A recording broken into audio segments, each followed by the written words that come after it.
विकासाच्या प्रकल्पांच्या बाबतीमध्ये अतिशय साधक वादक चर्चा अति खेळीमेळीच्या वातावरणात झाली. केंद्रीय मंत्रिमंडळाच्या बाबतीमध्ये कुठलीही चर्चा कालच्या बैठकीत नव्हती. मुद्द्यावरती हे तुमच्या सगळे सोबत आले, त्यांचा शब्द तुमच्या शब्दावरती आले आणि कोणकोणती साधारण मुद्दे होते की जे पूर्ण होतील, भविष्यामध्ये पाहायला मिळतील, मतदारांना बदल घडेल का? मी तुम्हाला सांगतो, मी म्हणून तर स्वतः आलो. स्वतः या ठिकाणी अमित भाईंना शुभेच्छाही सदिच्छाही भेट होती आणि विकास कामं होती. काही मतदारसंघात तर नगर विकास विभागाच्या, सामाजिक न्याय विभागाच्या माध्यमातून कामही सुरू झालेत. म्हणजे कामही सुरू झाले, GR निघाले आणि इतर जे काही विभाग आहेत त्या माध्यमातून देखील कामं होतील आणि पाठपुरावा जो आहे याचा खासदार डॉक्टर श्रीकांत शिंदे करतील आणि दिल्लीच्या पातळीवर पाठपुरावा करणं सोपं होईल. महाराष्ट्राच्या पातळीवर मी आहेच. सगळ्या खासदारांच्या बैठकीनंतर पास होतील म्हणून हे विधेयक दोन्ही सगळ्या खासदारांच्या बैठकीनंतर दोघांची स्वतंत्र बैठक झाली. त्या बैठकीत काय चर्चा झाली? मी आधीच सांगितलं की मंत्रिमंडळ विस्तार काही चर्चा काल नव्हती, पॉलिटिकल चर्चा काही नव्हती आणि ही चर्चा फक्त विकासाच्या मुद्द्यांवर होती. अधिवेशनात दोन महत्त्वाच्या बिल्स येणार आहेत, अमेंडमेंट्सच्या घटनादुरुस्ती वगैरे, आणि त्यात राष्ट्रवादी काँग्रेस अजित पवार शरद पवार जे आहेत ते सपोर्ट करण्याचं चर्चा होतीये. मुळात हे पास होतील का बिल? तुम्हाला वाटतंय का तुम्हाला सपोर्ट मिळेल? बिलकुल पास होतील, कारण महिला आरक्षण बिल, डिलिमिटेशनचं बिल हे आवश्यक आहे. कारण आपण पाहिलं की आता मतदारसंघ 20-25 लाखाचे लोकसभेचे मतदारसंघ आहेत आणि हे एवढे मोठ्या मतदारसंघामध्ये विकास कामं पोहोचवणं देखील अतिशय कठीण काम आहे आणि म्हणून डिलिमिटेशनमुळे त्या भागातल्या जनतेला न्याय मिळू शकतो. आणि त्याचबरोबर महिला आरक्षण जे आहे, महिला आरक्षण देशाचे प्रधानमंत्री नरेंद्र मोदीजींनी आणलं. इतके वर्ष फक्त चर्चा होती, परंतु आरक्षण विधेयक आणण्याची हिंमत मोदी साहेबांनी केली आणि मी खेदाने या ठिकाणी नमूद करू इच्छितो की मागच्या वेळेस हे महिला आरक्षण विधेयक विरोधी पक्षाने हाणून पाडलं, रद्द केलं आणि त्याचा भुगताना त्यांना पश्चिम बंगालच्या निवडणुकीमध्ये भोगावा लागला. त्यामुळे आता कुठेतरी उपरती आली असेल, सद्बुद्धी आली असेल तर चांगली गोष्ट आहे आणि सर्वांनीच महिला आरक्षणाला सपोर्ट केला पाहिजे. शेवटी महिला लाडक्या बहिणी ज्या आहेत, लाडकी बहीण महाराष्ट्रामध्ये लाडकी ठरली, लोकप्रिय झाली आणि आपल्याला मी सांगू इच्छितो की या महिला आरक्षणामुळे महिलांना देखील न्याय मिळेल आणि महिला देखील कर्तबगार महिला आहेत आणि त्यांना अधिकार मिळेल आणि खऱ्या अर्थाने विकासाचा जो काही वेग जो आहे त्यांना वाढवता येईल.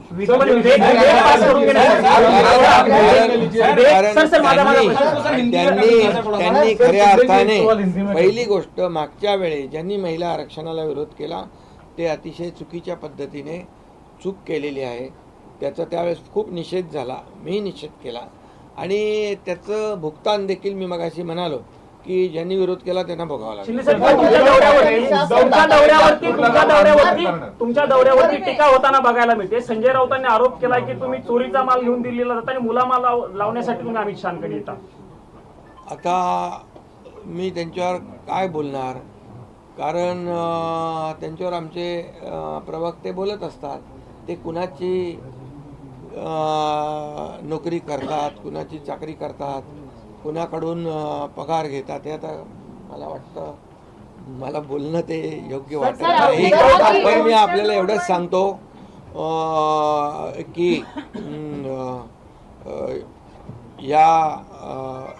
यामध्ये की चोरी कोणी केली, बाळासाहेबांच्या विचारांशी गद्दारी कोणी केली, हिंदुत्वाशी बैमानी कोणी केली आणि त्याचबरोबर महाराष्ट्रातल्या जनतेशी जी खऱ्या अर्थाने त्यांचा विश्वासघात कोणी केला हे महाराष्ट्रातल्या जनतेने पाहिलेलं आहे आणि त्यांना धडाही शिकवलेला आहे, त्यांची जागा त्यांना दाखवलेली आहे.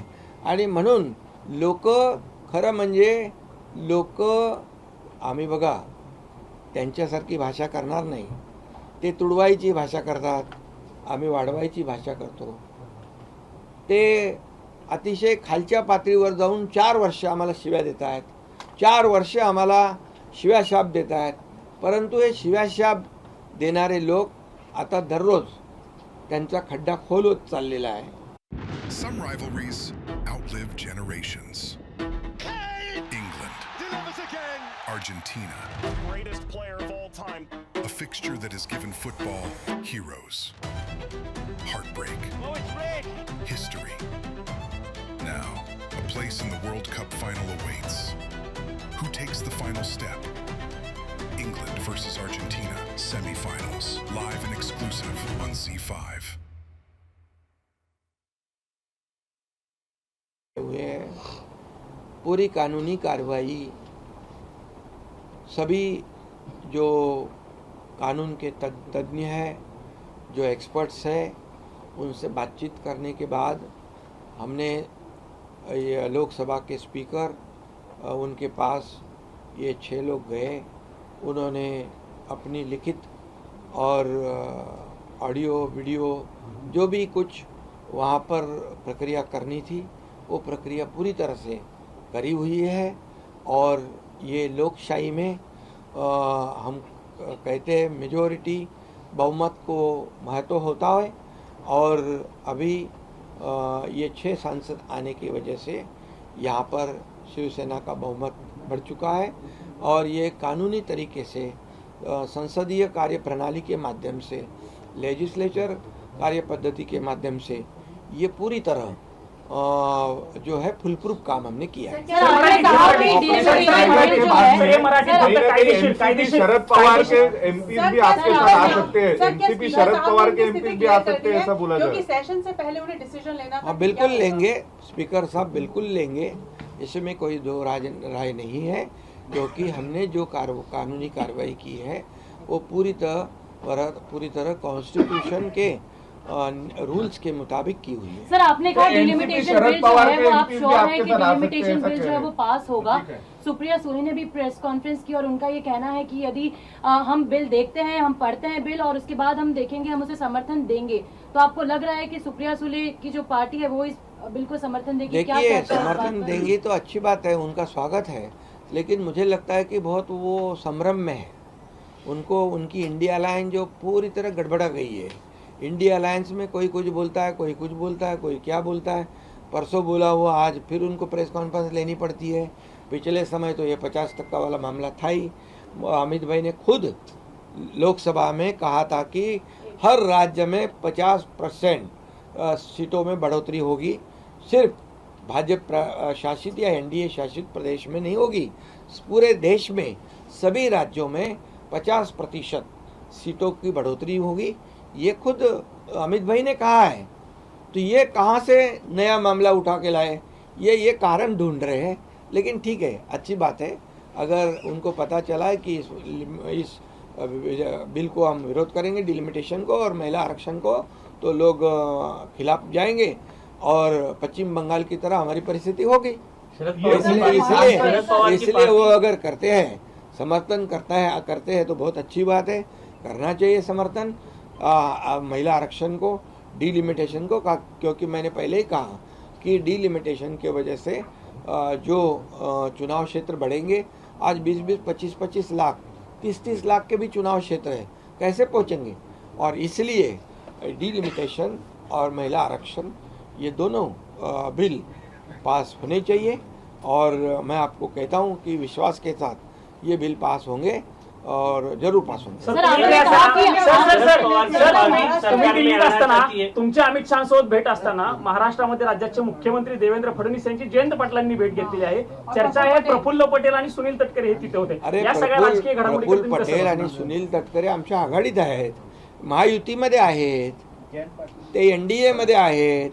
जयंत पाटील माझ्याकडेही आले होते, सांगलीच्या नगर परिषदेच्या विषयावर, आणि त्यांनी त्याचा खुलासाही केलेला आहे की सांगलीच्या काही विषयांवर ते गेले होते आणि मुख्यमंत्र्यांना भेटणं काय गैर आहे का, काय चुकीचं आहे का? याचा तुम्ही फक्त राजकीय अर्थ कशाला काढता? जर शरद पवारांचे खासदार शरद पवारांचे खासदार घटना दुरुस्तीला समर्थन देऊ शकतात. पवार साहेब पण आले होते ज्या दिवशी महाराष्ट्र कर्नाटक सीमा आंदोलनाची सीमावर्ती भागातल्या लोकांची बैठक होती. त्यावेळेस मुख्यमंत्री होते, मी होतो आणि शरद पवार साहेब पण त्या बैठकीला होते. त्यानंतर ते जाताना त्यांना काही त्यांच्या आमदारांशी चर्चा करायची होती, त्यामुळे माझ्या दालनात आले होते. मला कळलं, माझी कॅबिनेट होती, मग मी त्यांना मला कळल्यानंतर पवारसाहेब खाली बसलेले आहेत, तर मी येऊन, आमची संस्कृती आहे हो महाराष्ट्राची, शरद पवारसाहेब ज्येष्ठ नेते आहेत, ते आले, त्यांना मी स्वागत केलं. ही आमची संस्कृती आहे. आता ज्यांच्याकडे बघा, ज्यांना एकच सांगतो, कशी काय म्हणजे काय होऊ शकत नाही. अरे ती काय दालनं काय आमच्या मालकीची आहेत का? ती ऐका, ते दालनात कोणी नव्हतं, कारण मी कॅबिनेटला होतो. आणि मी एकच सांगतो, ही संस्कृती आहे, परंपरा आहे, आम्ही संस्कृती जपतो. पण काही लोकांना विकृती झालेली आहे, प्रत्येक गोष्टीमध्ये विकृत भाष्य करायचं. अरे, ज्या शरद पवारांचं तुम्ही खाता, ज्या शरद पवारांचं गुणगान गाता, त्यांच्या विरोधातच भूमिका घेता. ही कुठली काय इंडिया आहे, ही कुठली महाविकास आघाडी? हे फार गोंधळलेले आहेत, एकदम बिथरलेले आहेत. त्यांना काय बोलतात तेही कळत नाही. त्यांच्या पायाखालची पूर्ण वाळू सरकलेली आहे आणि त्यांचा पराभव जो आहे तो दररोज होतोय. शरद पवारांच्या पक्षाचं एनडीए मध्ये स्वागत करा. शरद पक्षाचं एनडीए मध्ये स्वागत करा. हे बघा, तुम्ही एक सांगतो, एनडीए चा निर्णय घेणारे देशाचे प्रधानमंत्री नरेंद्र मोदीजी आणि गृहमंत्री अमित भाई. त्यामुळे एनडीए मध्ये कोणाला प्रवेश द्यायचा, कोणाला सोबत घ्यायचा, हा अधिकार त्यांचा आहे. पण साहेब, अलीकडच्या काळात तुमचा पक्ष महाराष्ट्रामध्ये वाढतोय. आज दिल्ली आए, आप दिल्ली मौजूद है, वही महाराष्ट्र में कई एनसीपी के वरिष्ठ नेता जो शरद पवार के जयंत पाटिल वो मुलाकात करते हैं मुख्यमंत्री से, इसके क्या मायने निकलते हैं सर?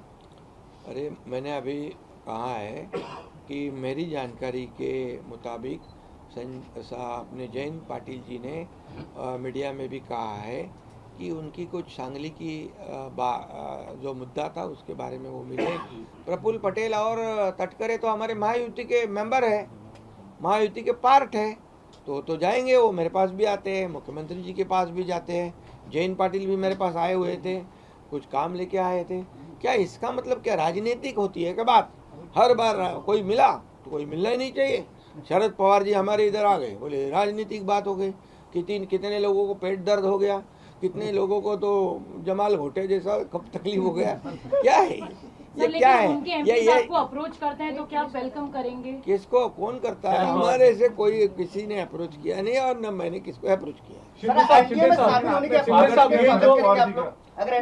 देखिए, एनडीए के हम लोग पार्ट है, एनडीए के हम बहुत ही विश्वसनीय घटक है, घटक पक्ष है शिवसेना, जो पिछले कई सालों से साथ में है.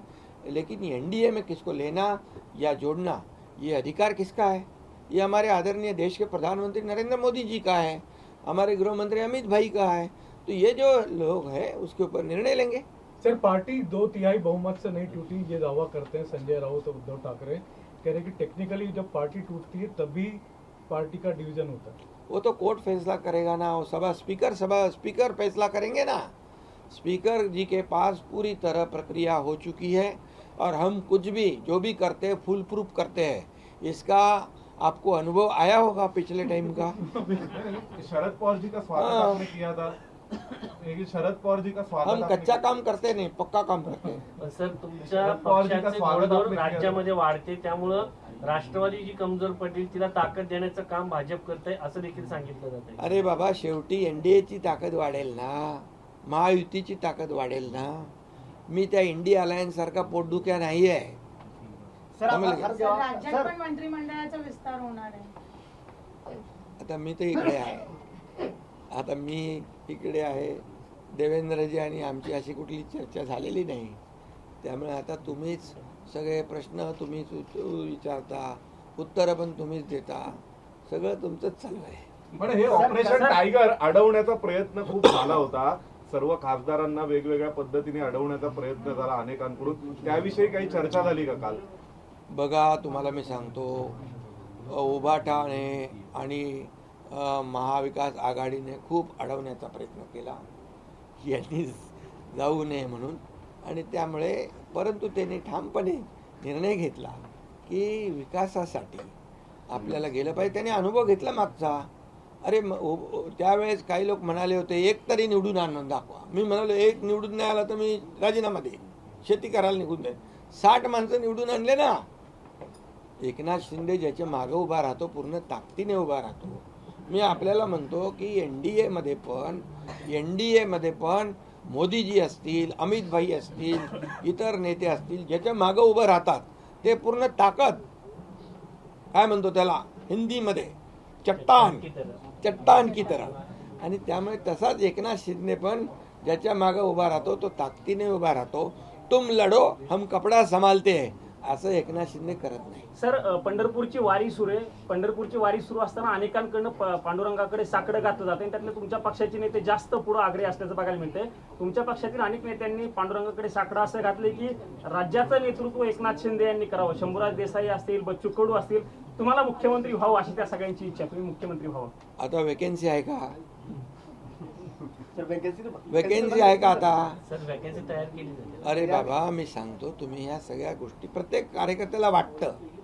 मी मुख्यमंत्री असतानाही भारतीय जनता पक्षाच्या कार्यकर्त्यांना वाटायचं देवेंद्रजी मुख्यमंत्री झाले पाहिजे.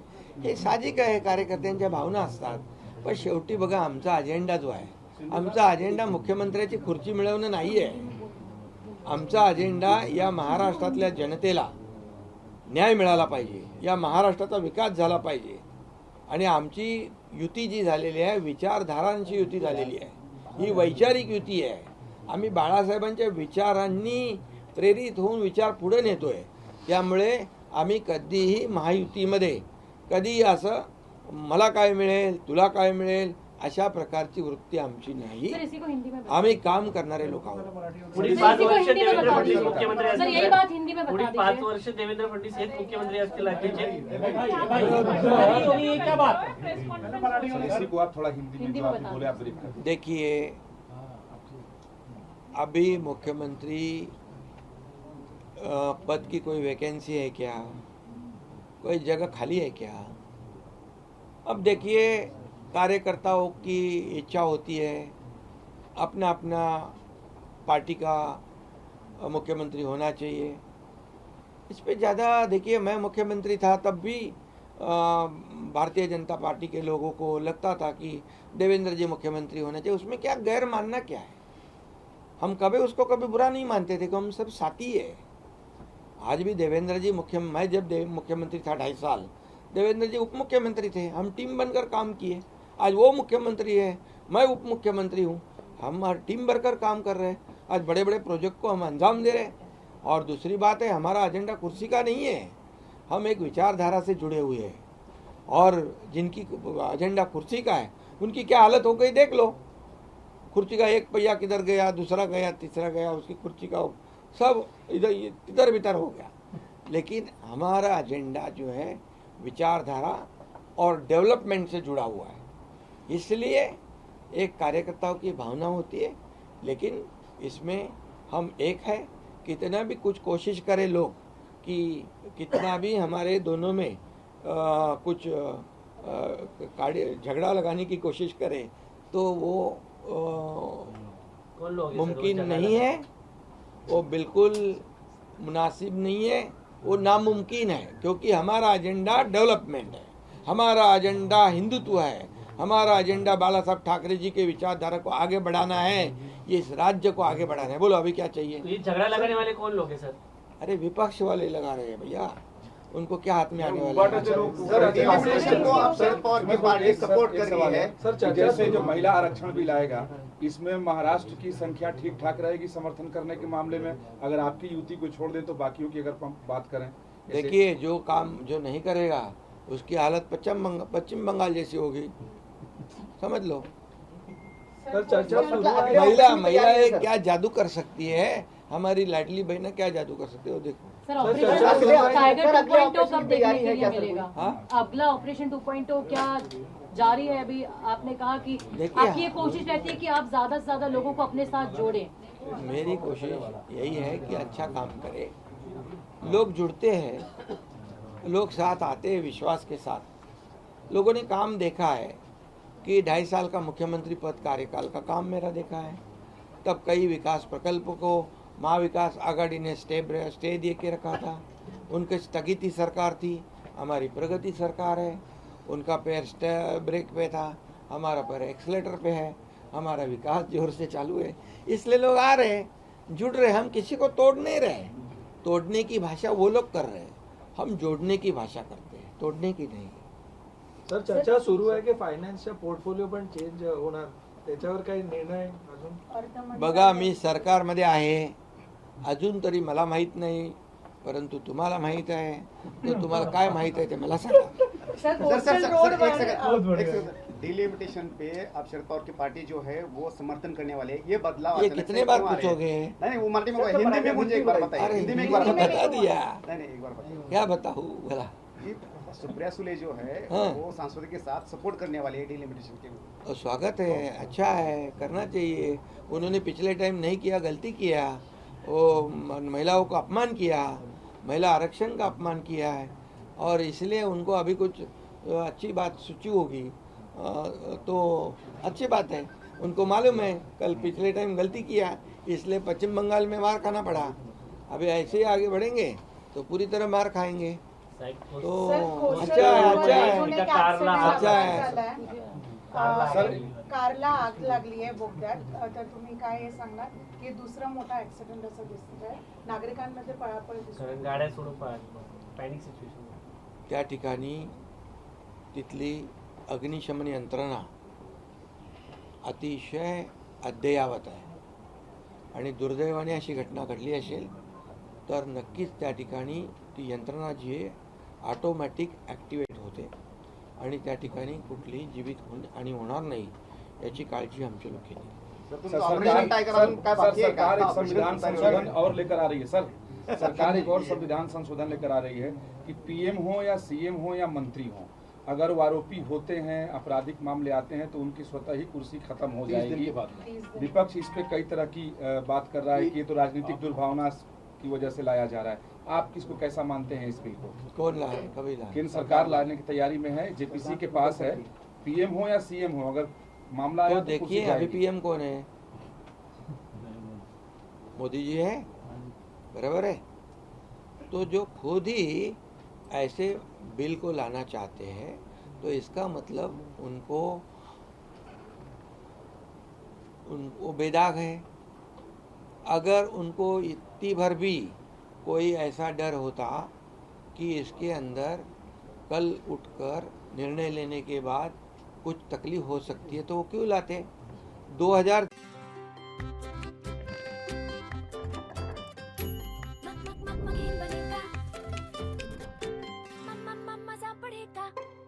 क्रिस्पी, स्पाइसी, वेरी मजेदार। ऑल न्यू एयर फ्रायर मसाला क्रिस्पर्स। एयर फ्रायर में मक्केन बनेगा तो मजा बढ़ेगा। इसलिए 2014 को यूपीए कांग्रेस सरकार को जनता ने हटा दिया, मोदी जी को लाया। आज मैं बताऊंगा 2014 के बाद 2026 12 साल में आज देश की प्रगति क्या नहीं हुई है। गरीबी हटाओ, गरीबी हटाओ, कांग्रेस कहती थी गरीबी हटी, क्या गरीब हट गया? गरीबी नहीं हटी, लेकिन मोदी जी के काल में 32 करोड़ लोगों को गरीबी से ऊपर उठाया। 80,000 करोड़ लोगों को 80 करोड़ लोगों को मुफ्त में अनाज देने का काम मोदी सरकार कर रही है। डेवलपमेंट इतने ज़बरदस्त महाराष्ट्र का ही मैं बताऊंगा, 10 साल में यूपीए ने 2 लाख करोड़ दिए थे, मोदी जी की सरकार ने 12 लाख करोड़ दे दिए। ये है विकास, ये है डेवलपमेंट। और इसलिए स्वच्छ सरकार और करप्शन फ्री सरकार होना चाहिए। इसके लिए ये बिल आ सकता है तो उसका स्वागत करना चाहिए। अभी आगे जो विरोध कर रहे हैं उनका तो क्या फर्स्ट है मालूम नहीं, लेकिन मोदी जी का नेशन फर्स्ट है और अपोजिशन का करप्शन फर्स्ट है, इसलिए डरते होंगे वो। शिंदे जी, राम मंदिर को लेकर जो उद्धव शिवसेना है वो अभियान भी चला रही है कि जो हुआ है वहां पर चढ़ावा चोरी में वो गलत हुआ है। आप लोग किस तरीके से देखते हैं इसको? आंदोलन नागपुर से भी चल रहा है, अयोध्या तक जाएगा, क्या कहेंगे इसको और ये राम मंदिर के पूरे विषय को? देखिए, जिन्होंने राम कार सेवक को, राम सेवक को, राम भक्तों को हरामखोर कहा, ये भी आपको पता है। हिंदुत्व की विचारधारा को लेना ये हमारी गलती थी, ऐसे शब्द मुख्यमंत्री रहते हुए सदन में निकाला हुआ है। अभी वो राम रक्षा की बात कर रहे।